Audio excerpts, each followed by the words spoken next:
This episode of the Everything Matters podcast is brought to you by BeLegendary.coach, where we transform leaders into legends. Are you a senior leader, entrepreneur, or executive looking to take your leadership to the next level?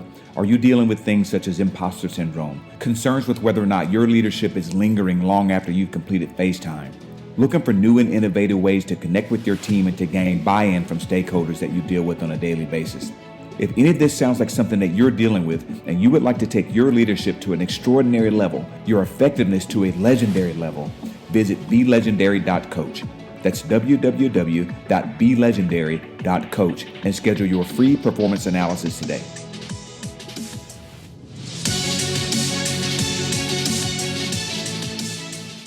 Hello, everyone, and welcome back to the next episode. That's episode 31 of the Everything Matters podcast. Hey, if you're loving and finding value in the content, please consider subscribing to the channel. Follow us on social media, liking the content, and commenting on the content. This lets us know how we're doing. Sharing it would actually be icing on the cake for us. This helps to expand our reach and ensures that these inspiring stories that people are sharing with us are able to land inside of the ears of the masses, causing the positive impact that we intended for this podcast from the very beginning. So, you've probably heard of a guy named Vince Reed before, and it's likely that you've either seen him running through your IG feed, perhaps on some cool and creative ad that he's running at the time. Vince is a pioneer in the digital marketing arena.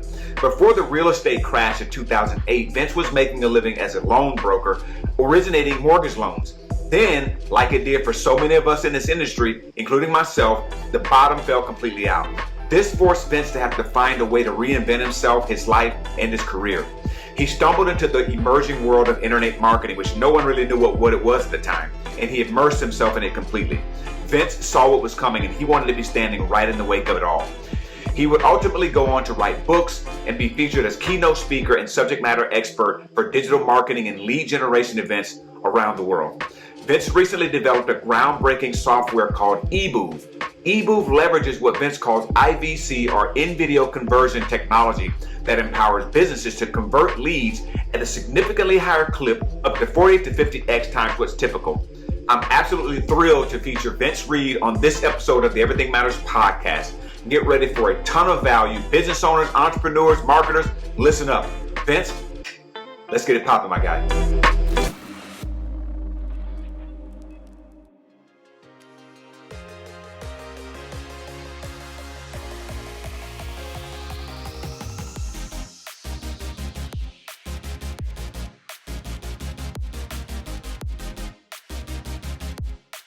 Vince, welcome to the Everything Matters podcast. Man, it's so great to have you on the show. I really appreciate you taking time out of your super busy schedule. I'm seeing you all over social media, man. Every time I scroll through something, I'm seeing one of your ads. So I know you're super busy, man. So I appreciate you hopping on the show with me today, man. My pleasure. My pleasure. Thank you for having me. Absolutely. I'm excited. Well, hey, Vince, let's jump right in, man. You know, I think you're a West Coast guy. Is that correct? Are you from Cali, somewhere like West Coast like That's that? me. Where you from? I am a West Coast guy.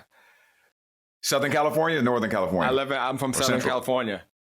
From Southern California. Awesome, man. Awesome. And I also see, Vince, that I've watched some of your videos and everything, man, and watched your story, your biography. I think it's very inspiring, man.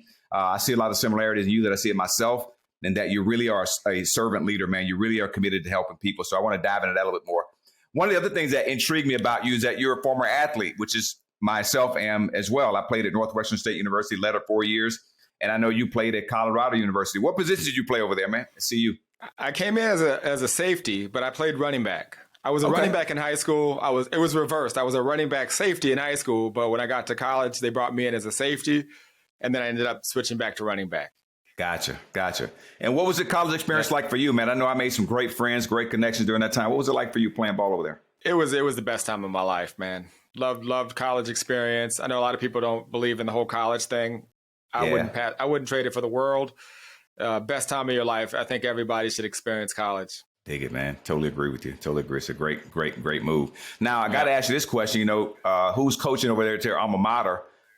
Coach Prime. So what are your thoughts about Coach Prime being over there, and what do you think about what he's doing and the differences he's making over there and with the young men? I'm excited. Everybody, all of my former teammates, they're already like, hey, we got to go back out. I mean, It's been rough. When I left, we were still good. I mean, right. Colorado, I went there because we were a powerhouse. When I went there, they had just won a couple national championships. Right. And, you know, to see where they are today is crazy. So to see them on the way back up it's fun. Yeah, absolutely. And I think you and I talked about a little bit off camera about a sort of a connection. I played against Mickey Joseph. Vance Joseph was a little bit behind me, but I played against Mick, and I know that you said Vance was one of the assistants when you were there. So that's a pretty cool connection there as well. What was he like as a coach? He was a grad assistant. He wasn't even on the staff yet. Okay. So now he's doing big things. But yeah, I love Coach VJ. He was one of my favorite guys there. That's awesome, man. Awesome. Well, hey, Vince, man, I want to dive right into some of the things you're doing, man. So, you know, I know that you're a digital. Well, you know, let me ask you this question. What did you major in? You know, end up in marketing right now, digital marketing. What did you major in at Colorado? What did you study? Communications. Okay. Yeah, Cool. I actually started off my freshman year. I was a political science major, and you know, until I realized that they were grading on a curve, and I never studied so hard in my life, and I was still damn near failing the class. I'm like, this is crazy. Right. I'm like, I need to do something else. So I switched over to communications. Okay. And it served you well, it seems, man. So I know just reading through your biography, Vince, that you had a career in real estate. And then I don't know if it was in mortgages or real estate sales. So was that your first gig out of college, or did you do something prior to getting into real estate or mortgages?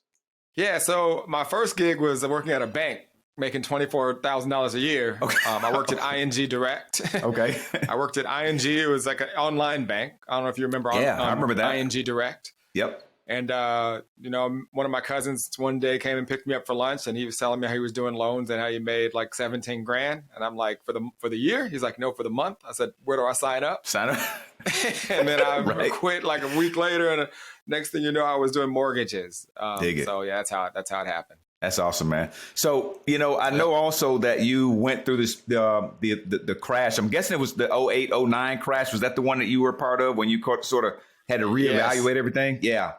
So I did. I went through that. Yeah, I went through that as well. What was that experience like for you on the mortgage side? I was actually selling real estate at the time, working for a home builder. And I know what it was like for me financially and otherwise. What was it like for you, man, going through that whole period? You know, I always tell everyone the worst time in your life, typically in most people's lives, end up being the best time of their life or the best experience. So at that time, I thought it was the worst thing ever, lost everything, had to sell my house and give the cars back and all that stuff. And, you know, just kind of humble myself and ended up moving into like a little apartment and just rebuilding. That's where I found digital marketing, and everything kind of took off from there. That's awesome, man. Great segue right into digital marketing. So, you know, Vince, there was, you know, marketing's been around for a long time, right? Sales and marketing have been around probably since the dawn of man. We're all selling something on some level or another, whether we realize it or not, right? So how did you get into marketing in general? And I don't know if you started out in digital marketing per se, if it was regular, you know, non-digital marketing, more analog, and then moved into digital. But digital the first place you got into when it came to marketing? And how did you end up making that transition? I mean, going from mortgages to marketing is kind of like a weird move, some people might think. How'd that happen? Yeah, absolutely. It's a crazy move. So kind of piggybacking off of that whole worst day of my life being the best day of my life, you know, I lost everything, and, you know, it was in pre-foreclosure, you know, down to my last few dollars. I got a call from a guy who was doing FHA loans, and he's like, hey, you can do this. You know, I know no banks aren't lending, but, you know, you can do FHA loans. They're still getting through. Long story short, got in with them. First week, submit all these files, clean approvals. It's like, hey, you're going to make 50 grand. I'm going to be able to save my house. Ooh. The day of closing, I get into the office. I get this email from the bank because all the deals were submitted at the same place. They're like, sorry, we can't fund these deals. The day before, I was telling everybody, you know, I'm going to save their house, and we're going to docs. Had to call them all back and tell them that wasn't happening. Wow. Got cursed at, racial slurs, and it was just a bad day. And I remember I was like, I'm done this time for real. Like, I'm done. I packed up all my stuff, and I got to the door, and something said, you can't go back and tell your girlfriend, now your wife, at the time, that you're losing everything. And I went back. I went on Craigslist. That's where, at least I thought you went to find a job. Went to the sales section, and there was this ad that said, make money on Google. So like I said, the worst day of my life was the best day because I clicked on it, ended up calling that person, didn't work out with that person, but that led me down the rabbit hole. And that's how I got here. Who knows where I'd be had I not turned around. Wow.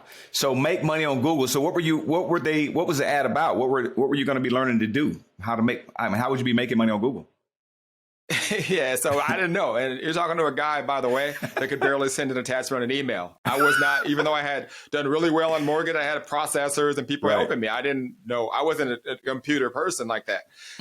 But, you know, I had heard people making money on the internet and, you know, like it sounded better than flipping burgers, right? So she was selling like an ebook, but she was in direct sales, which is basically like a MLM type company. So the ebook, when I called her, you know, when I looked her up, there was like some scam reviews, right? And when you don't know much about the internet, anything you find, you think is real. So she was telling me she was in direct sales, but I ended up not getting started with her. And I didn't know what she was really offering. I was so green. Right. But I started doing more research, and everybody I would research, like, when I learned about direct sales, it was like, well, what's direct sales? And then all these direct sales companies would pop up. Then I started researching them. And then everywhere I would search, I kept seeing the same person popping up, kind of how you were saying you're seeing my ads. Who was teaching, hey, you want to be great at this company? I can teach you how to get leads for it. And that's kind of where the idea. And I saw them doing it, and immediately I saw what they were doing. I'm like, the direct sale thing is interesting, but I want to know how that guy's running the ads. Right. There's got to be another guy like me that lost everything, that saw an ad that said make money on Google, that searched it on the internet. Right. How do I get to do what he's that first? So that's kind of how it started turning. Right? Interesting. And I remember I called him, and it didn't really matter what he was going to charge me. I was going to pay to learn that. He promised he'd teach me how to do some Google stuff. And he said, you have to join my direct sales company thing, and I'll teach you. How much is that? And I had to spend my last $2,000 to get this thing. I don't even know what it was, just so he could teach me Google ads. Right. Wow. Amazing story, man. That's the story. I get it. I remember watching your video on your website and hearing pieces of that story. And, so I'm excited about this interview because I can get maybe some pieces that weren't in that video. So, I'm hearing resilience, right? I mean, willingness to bounce back, and also willingness to invest in yourself. Like, you're like, hey, I'm on my last dime right now, but I know if I take this $2,000 and I see a lot of what he's doing, if I can master about a third or half what he's doing, I'm going to have some success. And that's what I'm hearing in you. And I would imagine that's probably what drove your success. Would you agree with that? Absolutely. I mean, one thing I knew, because we didn't really dive too deep into the mortgage thing, but I went from a loan officer to having my own little mortgage branch operation where I was buying leads. So I would pay $50 per lead for my loan officers. So I remember when the person was teaching me Google and how much it was really costing, like a couple bucks back then for this lead that I was buying for $50. It didn't take much for me to learn that, hey, I need to learn how to do that. Right. And had I known how to do that before the market crashed, I probably, we really wouldn't be sitting here, because the money I would have been making would have been ridiculous. Right. Yeah, no doubt, man. Absolutely. And I imagine, you starting to see like the margin that you can make on a lead. And also, every company needs leads, right? I mean, every single company needs leads. Absolutely. And however you generate those is how you generate them. And so you're known in this industry, on digital marketing and in the DM, as you call your podcast, right? You're known as a lead generation expert. I mean, you've written a book called Internet Traffic and Leads to show people how to actually generate leads to themselves. So talk to us real briefly, Vince, about the book and why you wrote the book, and what's really, if you could put it in a nice little package with a bow on it, what is the book really about? Yeah, so, I wrote Internet Traffic and Leads, and, I wanted to teach people my overall vision of lead generation. And the money and the power is in your list, but the fortune's in the follow-up, right? And I kind of compare it to, like, imagine, you standing, we both played football, so you can visualize Michigan Stadium, right? Right. I think it holds like 100,000 or something like that people, something like that. Imagine standing on the 50-yard line, and anytime you want, being able to offer and talk and pitch and sell whatever you want to that entire stadium. Do you think there's a percentage of those individuals that would purchase from you?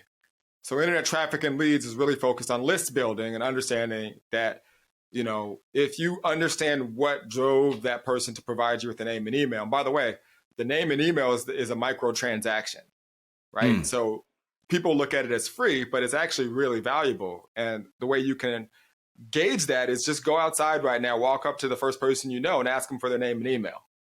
They'll act like you tried to rob them for their wallet, right? Because what do you need my name and email for? Wow. But you're asking someone online to give you your name and email. It's a micro transaction. Now think about if you, as the person that's generating that lead, know why they came in. They're looking for they're looking to learn lead generation, then you know that you're a business owner. You know they're a business owner. Right. Now visualize yourself standing at that 50-yard line with 100,000 people, and you know why they came into that stadium. Okay, so I'll go even a layer deeper. Do you remember the movie Wall Street? Yeah. The original? Yep. All right, so with Gordon Gekko and, so Gordon Gekko in that movie was very successful because he would take inside information and he could use it to make trades. Right. He could take a small piece of information about a CEO getting fired next week and use that to his advantage to make billions. Now, reverse that thought to knowing why those people came in to opting into your list. If you know what they do and what can you do with that information to make offers to make money? So list building to me is your business. Your list is your business. And I still don't think businesses quite understand it. That's deep, man. That's deep. And I know that what you're doing right now with Eboov, which I want to dive into before we're complete here, really leverages that and takes advantage of it. So one of the taglines that I saw, Vince, on your website was, it says, create your own economy. And it sounds like that's what you're pointing to. If you can really know and understand why someone maybe opted into your list or why someone showed up at your shop or what was the emotional thing that motivated them to come in, you can literally create your own economy. And it sounds like that's pretty much what you've done so far. Is that pretty accurate? Absolutely. Yeah. It's instant distribution. You don't own your social media followers. Okay. You don't own any of that, but you own that list. Very true. And it's free. Every time I want to push a button, I can get right into their inbox.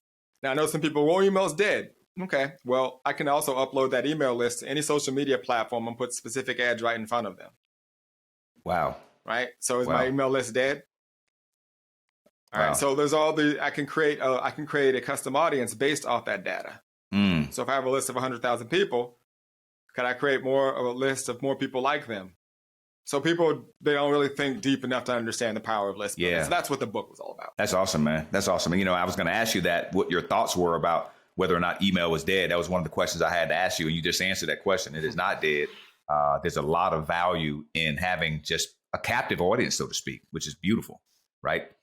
Vince, man, you've accomplished so much in your career. One of the things that I would imagine you're pretty proud of, and I've seen the plaque in your office for the 2 Comma Club, which is a ClickFunnels award that you got. How did you get nominated for that? Well, obviously, amidst $1 million in revenue generated through ClickFunnels. I guess more specifically, what are your, how does someone leverage? Well, first of all, let's explain to the audience for those who might not know what a funnel even is. What's a ClickFunnel? And how did you start to see the value in utilizing such a tool to do what you do in terms of digital marketing? Yeah. So a funnel is just a process in which you take your leads through. Keep it simple. Okay. It's just a process in which you take your leads through, right? So, some people have very elaborate funnels with a lot of things happening. I believe in keeping the funnel as simple as possible, which is what you kind of mentioned with Eboov does. Yes. But ClickFunnels, so like this one behind me, obviously, if you're listening, you won't be able to see it, but if you're watching, you'd see it. One of them is a 2 Comma Club award, and the other one's a 2 Comma Club X award.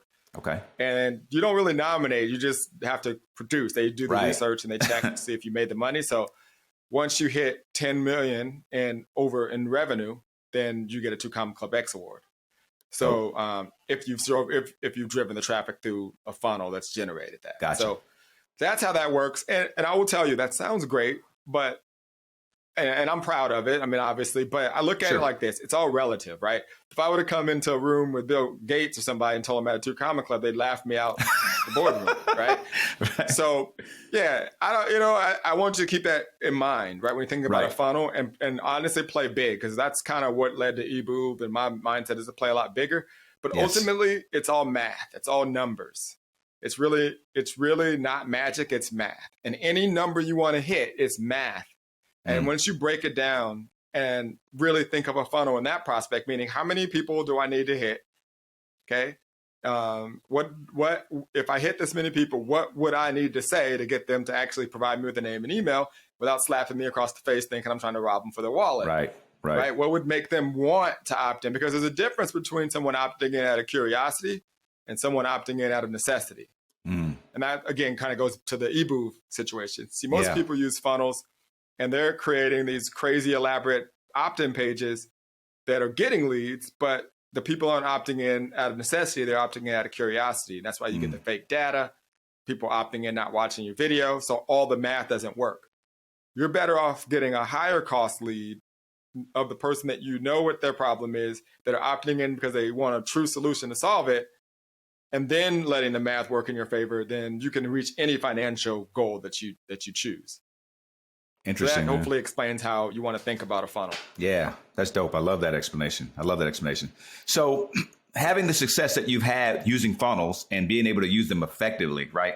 And that's a whole other conversation, I'm sure. And I know that's what you do with your company set up my ads, and you have an ad agency that you do that stuff to help people get effective ad setup and also how to integrate those with an effective funnel. So with all the success that you had, you still saw a space in the market. You saw a need, you saw an opportunity somewhere, and you developed this technology that's called Eboov, right? And I personally am one of your clients, and I utilize the software. It's pretty amazing. I never thought about that, and I never seen it before, and I never actually thought about, wow, that's pretty brilliant. It's a brilliant idea. So how did that come about? Like, what did you see? And you said, dude, something's missing right here. And you were able to fill in that space in the market. Yeah. So talk to us a little bit about Eboov. Math. Simple as that, right? I saw a mathematical equation that the funnel was not solving. So the average opt-in rate on an opt-in page is 20%. That's not my number. That's based off of a lot of data that's been collected. Gotcha. And, that's if you're good. Most people are like 10, 15%. So if the average opt-in rate is 20%, that means for every 100 people I send to that page, 80 of them are leaving, no matter what. No matter what I say in that headline, no matter what ad they see, they're not opting in. Now, there's a lot of reasons why that's happening. One, everybody's using the same funnel. Two, customers are sick of the opt-in page. They know what's going to happen next. Right. Three, supply and demand, ad costs going up. There's all these reasons for that. Right. And those reasons are not going to change. They're only going to get worse. And I've been very blessed to be in a unique position to where I'm running ads for big, huge clients that are spending millions of dollars a month. Mm-hmm. Plus, I've grown several companies and spending the money on my end. So I can see it from the CEO side and from the agency side. Right. And all the problems are always the same. Everybody's dealing with that same problem. How do we get in front of more people? Mm-hmm. And then I had this question. I was like, well, what if we didn't need it? What if we didn't have an opt-in page? What if we could send people directly to the presentation that sells the product? Right. And what if once they got interested in it and it was a good spot, I could lock the video and then the person could enter their name and email to continue watching. So basically reverse the entire process.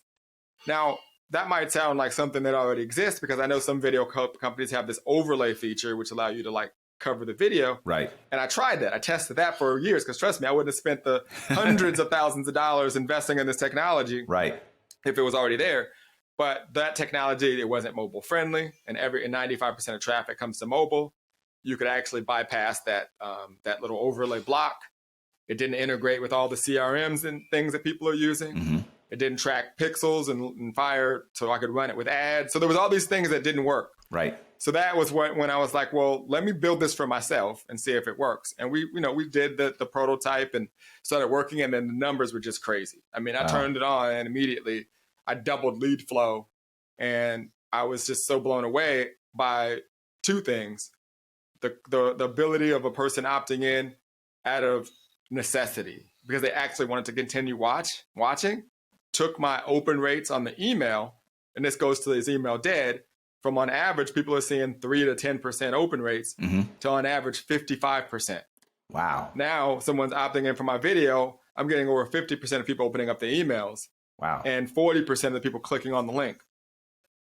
That's incredible, because they actually want to continue watching. Right. Right. So those two things, when you incorporate those things, whereas if I go look at your big celebrities who have 10, 20 million followers, how many people are watching their videos? I guarantee you it's not 50 to 40%. No, you're right. It's probably more like 3 to 5%. Right. So you keep saying email's dead. I'll keep using Eboov and using in-video conversion campaigns, right? That's awesome. How I look at it. That's dope, man. I love it. Yeah. So you answered that question. So Facebook and IG marketing. I want to talk a little bit about that in terms of, direct marketing and digital marketing. How effective are those? And I know that if you couple that obviously with the technology like Eboov, it probably makes it way more effective. If somebody was starting a company today or founding a company, they wanted to sell a product or service, what would they need to have in budget to effectively develop an ad campaign, and how often would they need to run that campaign? I'm asking kind of personally for myself and for anyone else that may be looking to do some Facebook and Instagram and other maybe social media advertising. What would you recommend for them? All right, so I'm going to ask you a question before I answer it. Normally I don't do this. Do you want me to answer it as if I was your coach, or do you want me to answer it like I was an agency? Man, coach me, bro. I'm an athlete, baby. Okay, so what you're really asking me then is like, what platform can I use to make the most money? Yeah. Like when I'm running ads versus like, what's your budget? Because if you spent $1,000, if your budget was $5,000 and you made $5,000 in day one, would you stop marketing the rest of the month? No. Okay, so you don't have a budget is the true answer. Now, if I was an agency, I'd say, well, what's your cost? What is your average price point? You probably want to spend, anywhere between 2 to 5 times, maybe 10 times your product price point, where you could make a couple sales and get your investment back. That's the agency, so you feel comfortable. So you're going into it like, well, I make a couple sales, it justifies my cost. Yeah, but that's dumb. Like you'd rather, if I'm the real strategy, is I'd rather fail fast. Yeah, no doubt. I don't want 2 to 3 sales. I'd rather spend like 10 grand and know it doesn't work and be done than keep paying an agency, making a couple sales, feeling okay, stressing out. Like that's why I ask you. So what you do when you think of budget is you need to do what I said earlier in a sense and say, if I had this in front of 10 people, would 3 to 5 of them want more information? Right. If the answer is yes, how much money can I put behind it without, going into foreclosure? Right. I mean, like, you know what I mean? It should be your mindset. Now, granted, I get it. The reality is everybody has a budget, but the mindset in creating it has to change. Because you'll create. I'll give you an example. We're building a new funnel right now for my software company. Okay. And we are like, okay, same thing. If this many people got in front of this, how can we get this many percentage of people to buy? Does it have a guarantee? Is there scarcity involved? Is it solving a true problem? How easy is it for them to get results right now? How much change are they going to have to do to make this happen? Right. So I have to answer all these questions. So what you do in your follow-up, and this is kind of a coach, you said you wanted me to coach you. Your follow-up is actually overcoming objections and then pushing them back to the product. Okay. And what you want to do is you want to organize those objections. So what's the first thing someone might say? So for me, somebody might see me like, is that guy a scam? Right. So my first email might want to address, am I a scam or not? And they go by. That might be a credibility. Then, okay, does this thing actually work? Right. So you go through, you list all of your objections down, then you organize them to the best. Now, obviously, not going to be your brain and how they're organized is going to be different maybe than mine. Right. But that is what your follow-up is. It's breaking down those objections, showing how your product's fixing it, and pushing them back to the product.